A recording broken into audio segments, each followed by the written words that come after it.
Hello, friends. This is Dave Hurwitz, executive editor at ClassicsToday.com, back by popular demand with the 10 most emotionally draining works of the keyboard literature. We're doing keyboard drainage now. And oh, this is really terrific stuff. It really is. I've come up with a list that I hope you really, really enjoy because it was such a joy for me to put it together. You asked to do this. And, I started out, remember, just with 10 or whatever it was, orchestral works. Then we did vocal works. And you said, are you going to do chamber music? And I am. Don't worry, it's coming. And then I did the least emotionally draining orchestral works. And now we're at the most emotionally draining keyboard works. And the keyboard works are in some ways the most extraordinary of all because the emotional drainage has to occur with the minimum possible resources. That is, just one person, two hands, and a keyboard, a piano or whatever. And that, I think, makes things a little bit more challenging, doesn't it? Because the musical qualities that need to be summoned forth to open the drain are a little bit more limited than in like a big orchestral piece or an opera. God knows the plot, the story, and words that are telling you what's going on. It's telling you how to feel. No, these pieces have a certain essential musicality that has to go straight to the gut. And that makes them all the more extraordinary, in my opinion. So here they are, the 10, the big 10. First, C.P.E. Bach's Farewell to My Silbermann Clavichord in Rondo form. It's also known as his Rondo in E minor, Wotken 66. Now, C.P.E. Bach was the greatest clavichordist of his era, and he wrote the best clavichord music. Now, the clavichord, in case you haven't been paying attention or have never heard of one, is a keyboard instrument that, well, they all work differently, right? A piano works by having felt hammers that strike the string, and the hammers are attached to the keyboard in such a way that the louder you hit the keyboard, the more powerful they hit the string. The harpsichord works with quills that pluck the string. They go ping. So that means it's very hard to get a sustained tone out of a harpsichord because no matter how hard you push it, there's only so much pressure that it can take before it goes pling. And so you're going to get the same pling, no matter what you do. So in order to get volume and expression on a harpsichord, you need to add keyboards or add ranks of strings or do subtle things. It's very limited in terms of touch, but of course it has unlimited brilliance and sonority. I mean, harpsichords are incredibly bright and vivacious sounding.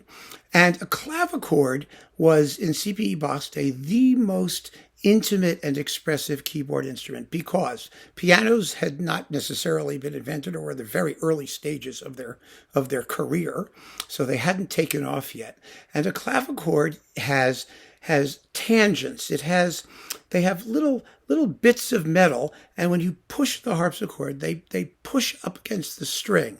So it is sensitive to volume up to a point. But if you push it too hard, it's just going to get stuck against the string, and it's going to cut off the sound completely. So they are incredibly touch sensitive and incredibly nuance sensitive. That is, they have a range of dynamics, but that range of dynamics is not very loud. They don't get terribly loud. They usually get sort of mezzo-ish to quiet. And they were made to be played in small rooms by people for their own pleasure for the most part. But they also had the capability to make vibrato, or a form of vibrato called Bebung in German, which you got by holding the thing down to the string and wiggling your finger, which would make the string sort of expand and contract a little, and you would get a slight flutter in the tone. And the importance of Bebung in instruments that really had no business doing it, which couldn't make a real vibrato like a violin can or a voice, tells us just how important that was. And Silbermann, who was a great, organ builder and keyboard manufacturer, had this clavichord, which C.P.E. Bach sold. He also had a few others, so it wasn't a total loss, but he loved this clavichord apparently, and he sold it. And when he sold it, he wrote the most sorrowful, tragic farewell to his clavichord, and it's full of notated vibrato indications, which is fascinating. But it really is, it's the most curious work, because you never really know with this piece whether he's serious or whether it's a joke or whether he's faking, because it's so tragic as to be really melodramatic, but it's also incredibly affecting at the same time. It's not terribly long. It's like 6 or 7 minutes long, but it really packs a wallop. It's a remarkable, remarkable work. And I think it's definitely one of the most emotionally draining keyboard works. Just whether you think it's serious or not, it does it. It does what it's supposed to do. And then you may be left saying, well, what was that? What just got drained? But it really is a brilliant masterpiece and an extraordinarily individual creation. And, as are so many of C.P.E. Bach's pieces. And you really ought to give it a shot if you can. So it's the farewell to my Silbermann clavichord in rondo form in E minor, Wotken, that's WQ 66. That's how you find it if you can't, get the title into your head. So there you go. Number 2. Mozart, the Fantasia in C minor for piano. This is Kerschel 475. Now, most of Mozart's sonatas are fairly lightweight. They were teaching pieces written for his students.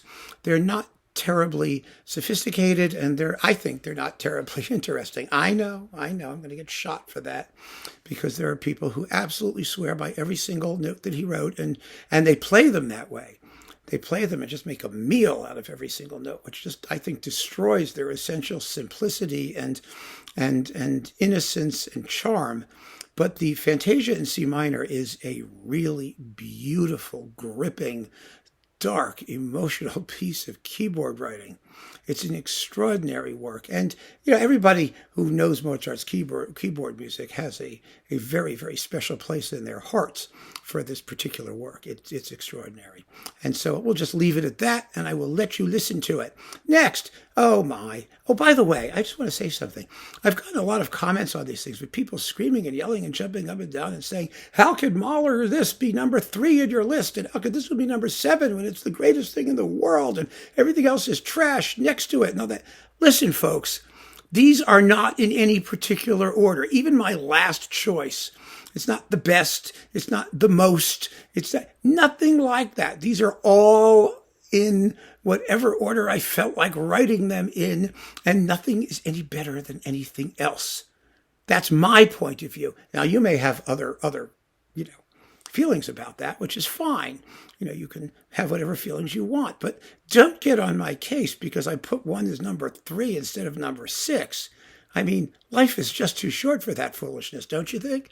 So I just had to say that. Okay, now, number 3, Beethoven's Last Piano Sonata, Opus 111, number 32, with the amazing Arietta, second movement and variations, which, have the transcendental cosmic trills at the end. And oh my God, that's unbelievable. What an extraordinary piece. It really is.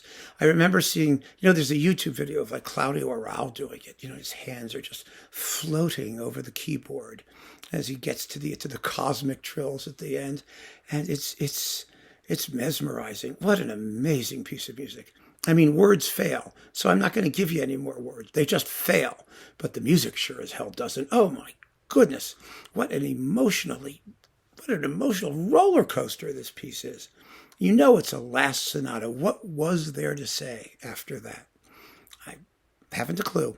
So, Prokofiev, Sonata number 8, one of Prokofiev's war sonatas, a flinty, steely, strikingly aggressive, but at the same time, because it's Prokofiev, melodic and lyrical and powerful piece of keyboard writing. My goodness. Prokofiev's piano sonatas are kind of a world unto themselves. Piano people know them, and some piano people love them. They are not as popular as they deserve to be because they're not easy works. They really aren't. They aren't just like Romeo and Juliet, full of what they call that wrong note romanticism, which was Prokofiev's specialty. They have that, They do have that, but they're much more steely and Bartok-like and hard-edged. And the Eighth Sonata may be the toughest of them all, but it is an amazing piece of music, and it really puts you through a ringer. Much more than, I think, than any of Prokofiev's orchestral works. Even the big ones like 5 and 6, Symphonies 5 and 6, which are certainly gripping and emotionally very draining and powerful pieces. But I don't think anything quite matches the Piano Sonata number 8, possibly because it was Prokofiev's own instrument. And he was really expressing himself. I mean, Prokofiev was a composer who usually stayed at a distance from his audiences. There was a coolness to him and to his temperament. And I think that in the Eighth Symphony, he just lets it all hang out. The Eighth Symphony, the Eighth Piano Sonata, he lets it all hang out. It's an amazing piece. After that, let's see, what have we got? Frederick Rzewski, the Winnsboro Cotton Mill Blues. I love that. This is one of the movements, I think it comes from American Ballads and Squares or something like that, one of these larger works. And I was really thinking of putting in, The People United Will Never Be Defeated, which is also one of the most emotionally gripping pieces of piano music written in any century. It's an extraordinary piece. It really is. But the Winnsboro Cotton Mill Blues is shorter, and I think it has... like most of Rzewski, it's music that has a social conscience. He was a left-winger. And the work in question, it's about the oppression of workers in the southern cotton mills, and this blues song, which emerges from this extremely minimalist, machine-like piano accompaniment. It's an extraordinary piece sonically. It really, really is. You just hear this chugga, chugga, chugga, chugga, chugga, chugga. It seems like it's just a piece of minimalism. And you hear this machine music, and then all of a sudden this sad tune, emerges from it. And I think it's just an incredibly moving piece of music, a powerful, powerful statement. And it leaves me feeling very emotionally drained. And hopefully it will do the same for you. So after that, let's see, that's 1, 2, 3, 4, 5. Here's number 6. Number 6 is Alkan, his Piano Sonata, The Four Ages of Man. Oh, this is something else. This is a tough piece of music. My goodness. First of all, it's virtuosity plus.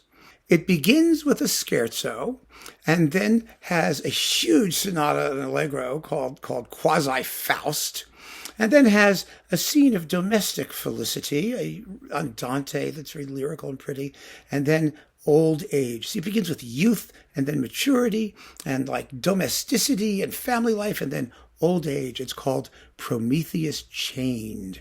And it ends with an adagio, a really dark funereal adagio. And so the whole piece slows down as it goes and becomes darker and more grim as it goes, although that third movement is very pastoral and lively. It's lovely. It's not dark at all. But the overall progression is really extraordinary. There's nothing like it. And it's big and long. It's 40 some odd minutes, 50 minutes. I mean, it's a big sucker. One of the most challenging pieces of the entire 19th century. It really is, both emotionally and pianistically. There's nothing else like it. It's an extraordinary, extraordinary work. And I really hope that you have an opportunity to listen to it, because you will definitely not regret the experience. Now, after Alkan, let's talk about Haydn.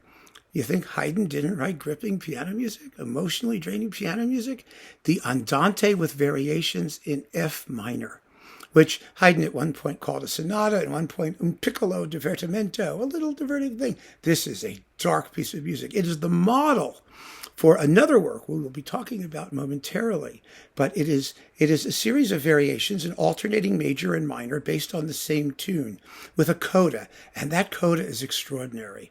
In the coda, the music takes a leap forward about 40 or 50 years, and all of a sudden the emotion just pours out. The actual tune is very similar to a funeral march. It has a very steady march rhythm, and it becomes just all of a sudden it's shatteringly emotional. You think it's going to be variations. They're going to be very strict and very regular, and it's very beautiful and very affecting, but no one can anticipate what happens in this coda when all of a sudden all of this despair and passion just comes pouring out of the music in a way that you almost never hear in a work of the classical period like that. It's an amazing piece of music, and you really, really need to hear it. So after Haydn, Charlie Ives, good old Charles Ives, the Concord Sonata, one of the greatest pieces of keyboard writing of the 20th century, and another one of those Ives extravaganzas. It has everything in the universe in it. But the point I want to make about the Concord Sonata is that, first of all, it's based on, each one of which is a different, named after another one of the New England transcendentalists. It's a piece about spirituality, and it's a cosmos. It's a musical cosmos. It has typically Ives collage elements. It's got folk tunes and marches and everything played simultaneously, and Beethoven's Fifth and Tristan and Isolde, and a piece of wood that you whack down piles of notes with, and sometimes it has a flute part or a viola part if you have extra people. It's everything but the kitchen sink, or including the kitchen sink. But it is enormously affecting and impressive, difficult, challenging, but so rewarding once you get to the end of it. It really does take us into another realm. And that's the whole point of it. It's a transfiguring piece of music, a very deep piece of music, penetrating piece of music, and I think emotionally super draining. It really is. And then we've got two of the most popular piano pieces in the universe, which are also two of the most draining. The Chopin Second Sonata. Chopin's Second Piano Sonata, the Funeral March Sonata, which is, it's so dark and deep, and that Funeral March is amazing. And the model for that Funeral March, in my view, is the Haydn Variations in F minor, because you have that similar rhythm, dum, bum, bum, bum, bum, and then there's a march tune, and the march tunes are even somewhat similar. It's really kind of amazing. And I don't have to talk about it more, because then you've got that spooky finale after the Funeral March. Oh my God, it's terrifying.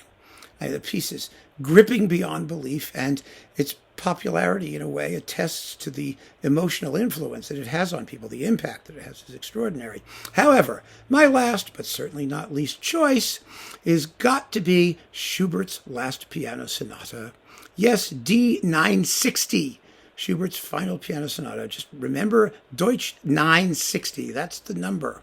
It's in B flat, in case you care. But wow, what a piece of music that is. It shouldn't work as well as it does, because the first movement is so long and so quiet and so sort of almost listless, it seems, but it isn't, not at all. There's incredible power and passion underlying every single note. It's an amazing, amazing thing. And I really think it's just an extraordinary piece. And, it only came into its own really in the 20th century. For decades, people thought that there had to be something wrong with it because the music was just so intense.